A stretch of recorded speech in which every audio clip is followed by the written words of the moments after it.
चाणक्य की पॉलिसी जो है दोबारा वो नाफिजुल अमल हो गई है। हिंदू मत वो मुसलमान को साबित करना चाहता है कि ये खौफ की अलामत है ना, ये है कि क्या सिर्फ भारत के मकासद हैं या इसके अंदर कहीं अमेरिका के भी मकासद हैं। पाकिस्तान पे दबाव बढ़ा के इसराइल को तस्लीम करवाने की ख्वाहिश रखते हैं जो कि कभी पूरी नहीं होगी। नाजरीन, भारत के फॉल्स फ्लैग ऑपरेशंस की एक शर्मनाक तारीख है और पाकिस्तान पर मन घड़त इल्जाम तराशी भारत की पुरानी रिवायत जो उसके हाइब्रिड और स्क्रिप्ट का हिस्सा है।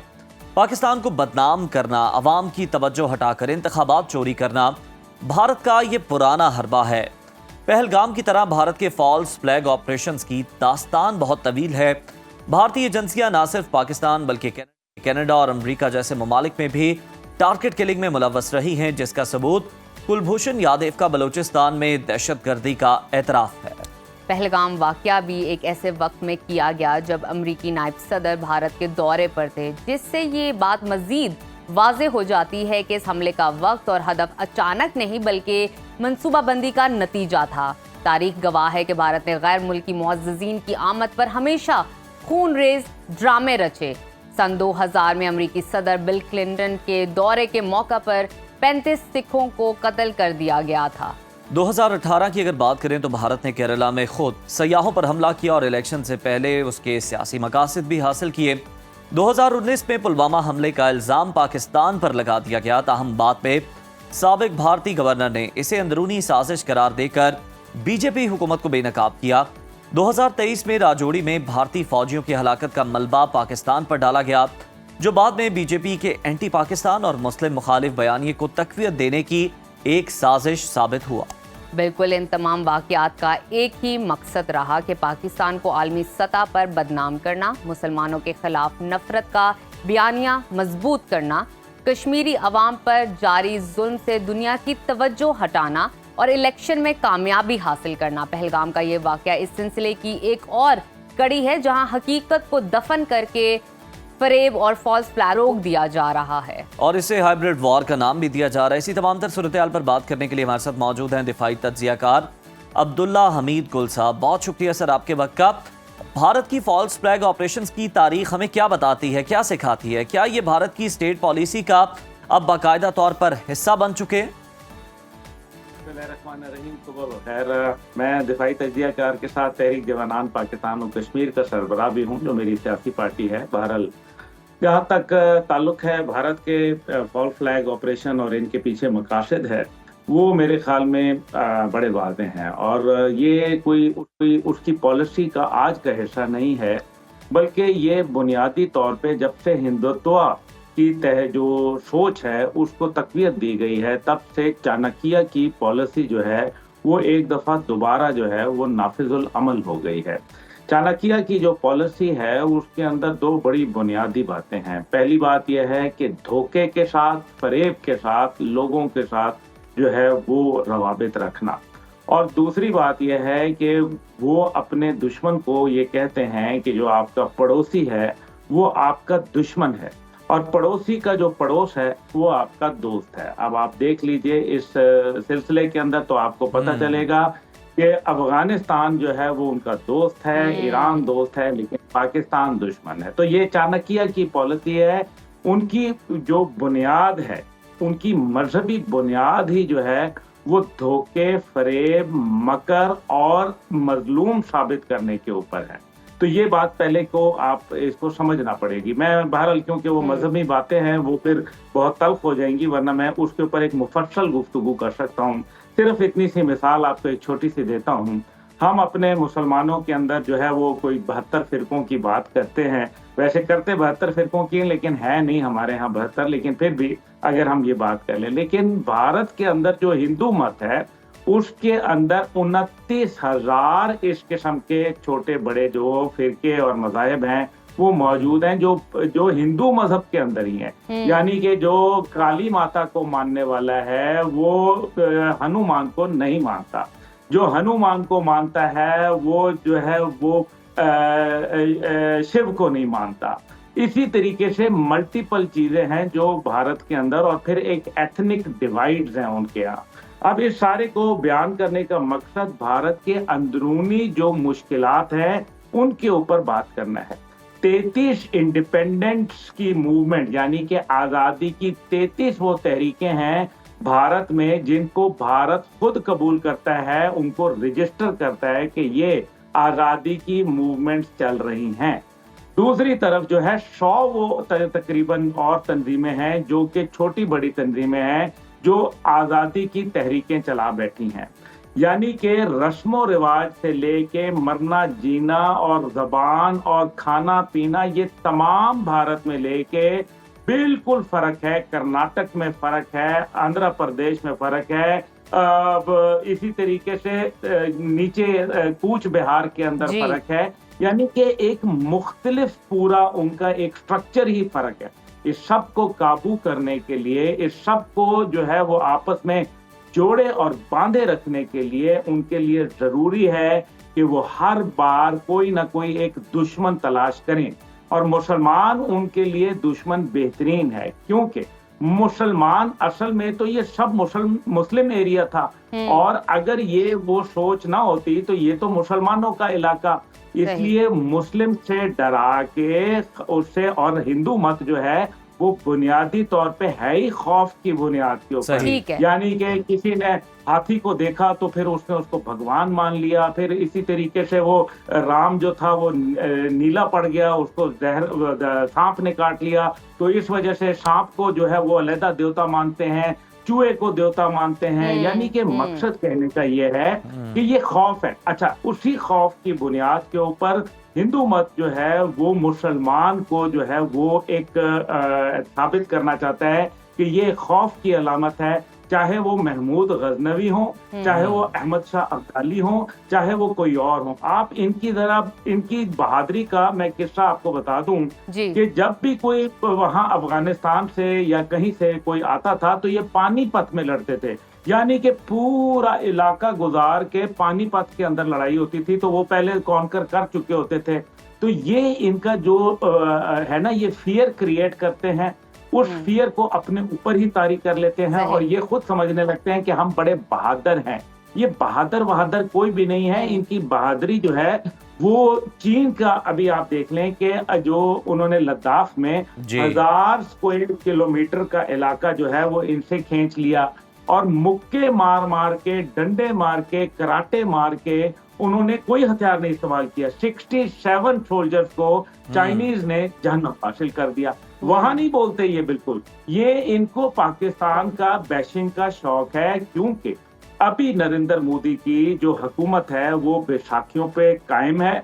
उसको इलेक्शन में जो है वो वाज़े अक्सरियत नहीं मिल सकी, और जो उसके इत्तेहादी हैं उनकी सोच जो है वो बिल्कुल ऑपोजिट डायरेक्शन के अंदर है, क्योंकि बीजेपी की जो सोच है वो एक दहशत गर्दाना, एक फाशिस्ट सोच की अक्कास है। उसकी वजह यह है कि उनका जो अस्करी विंग है, जो उसकी बुनियाद है वो आरएसएस है, जो कि अमेरिकन CIA जो इंटेलिजेंस एजेंसी है उनकी, उन्होंने उनको सैफरन टेररिस्ट का खिताब दे रखा है, यानी कि जाफरानी दहशतगर्द, क्योंकि ये जाफरानी रंग के। अब्दुल्ला साहब, ये जो आप बात कर रहे हैं कि बीजेपी की जो गवर्नमेंट है, बिल्कुल हम देख रहे हैं कि इत्तेहादी हुकूमत है और उनका चूंकि बड़ा हिस्सा है दूसरी पार्टियों का, तो बीजेपी की कहीं ना कहीं ये भी पॉलिसी हो सकती है कि वो जो मेजोरिटी में पार्टीज हैं जो उनके साथ अलायंस का हिस्सा हैं, उन पर इतना दबाव बढ़ाया जाए एंटी पाकिस्तान बयानियां बना के कि वो जो तमाम जमातें हैं वो माइनॉरिटी में आ जाएं फैसला साजी की हद तक।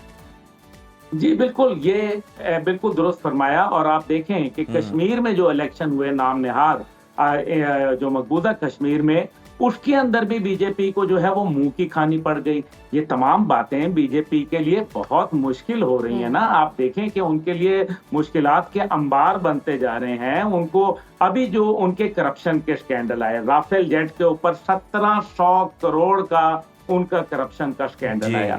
फिर इसी तरीके से उनके मुतअद्दिद माजी के अंदर राजीव गांधी का बोफर गन स्कैंडल था, करप्शन का स्कैंडल था। लेकिन भारत की फॉल्ट लाइन्स हैं। पाकिस्तान ने हमेशा, क्योंकि अजली दुश्मन हमारा भारत है, हम भारत का सीना चीर के जो है ना वो पैदा हुए थे पाकिस्तान ला इलाहा इल्लल्लाह की बुनियाद के ऊपर। ये भारत को खाए जा रहा है। उसको एक फियर है कि न्यूक्लियर पाकिस्तान जो है वो कहीं ना कहीं उसको जो है वो ले डूबेगा इंशाल्लाह, और वो तो ले डूबना है हमने। لیکن یہاں میں یہ تو دیکھ رہا ہوں کہ یہ جو ابھی حالات چل رہے ہیں، آپ کو میں بتاتا چلوں، ایک ذرا صبح کا وقت ہے تو ذرا تھوڑا سا لائٹر نوٹ پہ بھی بات کر لیتے ہیں ضرور کہ کل جو ہے وہ پاکستان ایئر فورس کا جو ہے وہ ایک ہنگامی اجلاس ہوا، اور پاکستان فضائیہ کے اندر جو ایک اہم آرڈر پاس کیا گیا، اور وہ یہ آرڈر تھا کہ چائے فوراً بنانا شروع کر دیں، چائے تو اس کے اوپر کیتلی پہ رکھ دیں، انشاءاللہ تعالیٰ جلد چائے پینے والے لوگ آئیں گے۔ اچھا گل صاحب، میں آپ سے مزید تفصیلات جاننا چاہوں گی۔ میں چاہوں گی جیسے کہ آپ کچھ دیر پہلے بات کر رہے تھے خوف پیدا کرنے کی، کہ یہ بھارت ہمیشہ اپنے سکینڈلز کو چھپانے کے لیے، اپنے آپ کی خامیوں کو چھپانے کے لیے نچلی سطح کی حرکتیں اور ہتھ کنڈے اپناتا ہے، جیسے کہ اس نے اس دفعہ بھی اپنایا۔ میں جاننا چاہوں گی کہ خوف پیدا کرنا، پاکستان کے خلاف عوام میں نفرت پیدا کرنا، ہم ہمیشہ یہ دیکھتے ہیں کہ امریکی نائب صدر کے دورے کے دوران پہلگام فالس فلیگ آپریشن سے بھارت کا مقصد کیا تھا، بیسیکلی وہ کیا کرنا چاہتا تھا، نفرت اور خوف کے علاوہ اور کیا ہو سکتا ہے؟ بڑا زبردست مقصد ہے۔ اب دیکھنا یہ ہے کہ کیا صرف بھارت کے مقاصد ہیں یا اس کے اندر کہیں امریکہ کے بھی مقاصد ہیں، یہ بڑا غور طلب بات ہے۔ پہلی بات یہ ہے کہ اس ٹائم پہ اس خطے کے اندر پوری دنیا میں امریکہ کو چیلنج کرنے والا کوئی اور نہیں بلکہ چائنیز اور رشین بلاک ہے، اور چائنا کی کنٹینمنٹ پالیسی کے لیے انہوں نے اپنا، امریکہ نے ایک اسٹریٹجک پارٹنر، ایک نیچرل ایلائی بھارت کی شکل میں چن لیا۔ اب ان کو یہ پتا ہے کہ نیوکلیئر پاکستان، جس نے ماضی میں اسرائیل کو دھول چٹائی تھی سیریا جنگ کے اندر، اور پاکستانی ایئر فورس پائلٹس آج بھی وہاں ہیرو کے طور پر پڑھائے جاتے ہیں، تو اس لیے ان کو یہ ایک تو خطرہ ریاست اسرائیل سے ہے، مطلب کہ پاکستان سے ہے کہ کہیں اسرائیل کے اوپر کوئی ایک مضبوط حکمت عملی پاکستان لائے، نمبر 1۔ نمبر 2 یہ ہے کہ وہ پاکستان پہ دباؤ بڑھا کے، جھوٹا دباؤ بڑھا کے اسرائیل کو تسلیم کروانے کی خواہش رکھتے ہیں، جو کہ کبھی پوری نہیں ہوگی۔ یہ بات صرف اسپیکولیشنز ہوتی ہیں، ایسا کچھ نہیں ہونے جا رہا۔ نمبر 3 یہ ہے کہ وہ پاکستان کے حوالے سے جو پانی کے معاملات ہیں ان کو جو ہے وہ ایک دفعہ دوبارہ سے ری اسکیجول کریں۔ اور تیسری چیز جو ہے وہ ہے چائنا کی، چائنا سے آپ دوری اختیار کریں، اور چائنا کے ساتھ اگر آپ دوری نہیں اختیار کرتے، سی پیک اور بیلٹ اینڈ روڈ انیشیٹو کو آپ نہیں تقویت دیتے، تو پھر وہ یہ مطلب ان کو وہ پاکستان پہ ایسے ہی دباؤ بڑھتے رہیں گے۔ اور چوتھی اور اہم ترین بات جو ہے وہ یہ ہے کہ کیونکہ بھارت بری طریقے سے ناکام ہو گیا، ان کی مہر جو ریجمنٹ ہے جو کہ مشہور ہے جنگل وارفیئر کے لیے، وہ کشمیر میں بری طریقے سے پٹ گئی، اور اس نے تمام آپریشن جو کیے وہ فیلئر ہوئے۔ اور اسی طریقے سے اب انہوں نے 2 کور فوج ہونے کے باوجود انہوں نے 4 بریگیڈ جو ہے ابھی چند دن پہلے دوبارہ کمک کے طور پہ منگوائے ہیں۔ اس کی پیچھے ایک وجہ ہے، وجہ پاکستان پر حملہ نہیں ہے، بلکہ کہیں امریکہ کو یہ دعوت دینا ہے کہ وہ مقبوضہ کشمیر کے اندر کسی حیثیت کے اندر آ جائے، تاکہ چائنا کے اوپر ایک دباؤ بڑھایا جائے، کیونکہ یہ مشترکہ مفادات ہیں امریکہ اور بھارت کے۔ اس سے ان کو معلوم ہے پاکستان کے اندر اس ٹائم پہ بھارت نے جو انویسٹمنٹ کی، لوگوں کی ذہن سازی کی، باقاعدہ سوشل میڈیا پہ پروپیگنڈا کیا، ریاست مخالف پروپیگنڈا کیا گیا، اور غیر ملکوں میں بیٹھے ان کے جو پاکستان کے غدار اور ان کے وفادار بیٹھے ہوئے ہیں، وہ آئے دن یہی کام کر رہے ہیں۔ عبداللہ صاحب، اگر ہم دیکھیں تو کچھ چال چلن کا تھوڑا سا موازنہ کر لیں، تو جس طرح امریکہ نے اسرائیل کو خطے کے اندر بڑا پاورفل بنایا، اور اب بھارت پہ اس کی نظریں ہیں کہ وہ اس کو اس خطے کا چودھری بنا دیا جائے، اس کی چودراہٹ جو ہے وہ قائم کر دی جائے، اس سے جو ہے اثر و رسوخ اپنا بڑھایا جائے، کیونکہ ہم دیکھ رہے ہیں کہ چال چلن سیم ہے، اقوام متحدہ کی قراردادیں ہوں ان پر بھارت عمل نہیں کرتا، جو معاہدے ہیں ان پر عمل نہیں کرتا۔ اب آپ دیکھ لیں سندھ معاہدہ ہے، بائی لیٹرل ہے، لیکن وہ کہہ رہے ہیں جناب ہم اس پر عمل نہیں کریں گے، یک طرفہ طور پر فیصلہ کریں گے۔ اس کے علاوہ دوسرے ممالک میں جو یہ ٹارگٹ کلنگز کرواتے رہے ہیں، را سب کچھ سامنے ہے، کیا پوری دنیا اس پر آنکھیں بند کیے رکھے گی؟ اسے صرف ایک بڑی معاشی عالمی منڈی کے طور پر ہی دیکھے گی؟ देखिए, आपकी बात बड़ी जबरदस्त है। आपने ये जो चौधरी वाली बात कही है ना, ये जी। आज का ख्वाब नहीं है। 1995 में एक बकायदा न्यूज वीक और टाइम मैगजीन, जो कि उस वक्त के सबसे बड़े मैगजीन दुनिया के शुमार किए जाते थे, उनके अंदर 8 पेज का एक आर्टिकल छपा था जिसका नाम था द ग्लोबल पुलिसमैन। अब वो ग्लोबल पुलिसमैन के लिए वही जो इलाके का चौधरी जो था, वो इस खित्ते का चौधरी जो था, वो भारत को बनाया गया था। फिर कॉन्डोलीजा राइस आई, जो कि उनकी सेक्रेटरी खारजा थी, और इसी तरीके से फिर हिलरी क्लिंटन आई, जो साबिक सदर बिल क्लिंटन की अहलिया थी। वो भी बतौर वजीर खारजा ये बोल के गई कि हमने ऑस्ट्रेलिया से लेके यहाँ तक जो इलाका है वो पूरा का पूरा भारत के हवाले कर दिया, और भारत जाने और वो जाने। उसके बाद उन्होंने अपने भारत का एक नया फ्रेज यूज किया और उसको कहा कि ये हमारे स्ट्रेटेजिक पार्टनर नहीं बल्कि हमारे नेचुरल एलाई हैं, क्योंकि स्ट्रेटेजी तो कल को तब्दील हो जाती है, जिस तरह पाकिस्तान के साथ तब्दील हो गई, लेकिन कुदरती दोस्त जो होते हैं वो आपस में तब्दील नहीं होते। अब आप अमेरिका की सुने, इस टाइम पे जेडी वेंस, जो कि अमेरिका के नायब सदर हैं, उनकी बेगम आंध्र प्रदेश की एक हिंदू खातून है और वो उसी निजी दौरे पे तशरीफ लाए हैं। दूसरी तरफ जो CIA सेंट्रल इंटेलिजेंस एजेंसी की जो सरबराह हैं, अगेन वो एक हिंदू निजात खातून है, उनका नाम है गैबर्ड। वो अभी 3 हफ्ते कबल जो है वो भारत तशरीफ लाई थी और नरेंद्र मोदी से मुलाकात हुई थी। अब सबसे बड़ा सवाल ये पैदा होता है कि अमेरिका की जो इस खित्ते के अंदर एक ही ख्वाहिश है, और वो है अपना असला अफगानिस्तान से वापस लाना, और उस सिलसिले में उसको या अफगानिस्तान या पाकिस्तान का दौरा करना चाहिए था। ये वो भारत कहाँ पहुंच गई, जबकि एक ऐसे वक्त में जबकि भारत के हवाले से अमेरिका ने ना अपनी नई स्ट्रेटेजिक पॉलिसी, ना डिफेंस पॉलिसी, ना खारजा पॉलिसी जो है वो वादे की। बिल्कुल किसी किस्म की कोई पॉलिसी नहीं है, और ऐसे में ये टाइमिंग बड़ी अहम है, मैटर करती है। बहुत शुक्रिया, आपने बड़ा मुफस्सल जो है ये तमाम पहलुओं को कवर किया। अब्दुल्ला हमीद गुल साहब हमारे साथ मौजूद थे।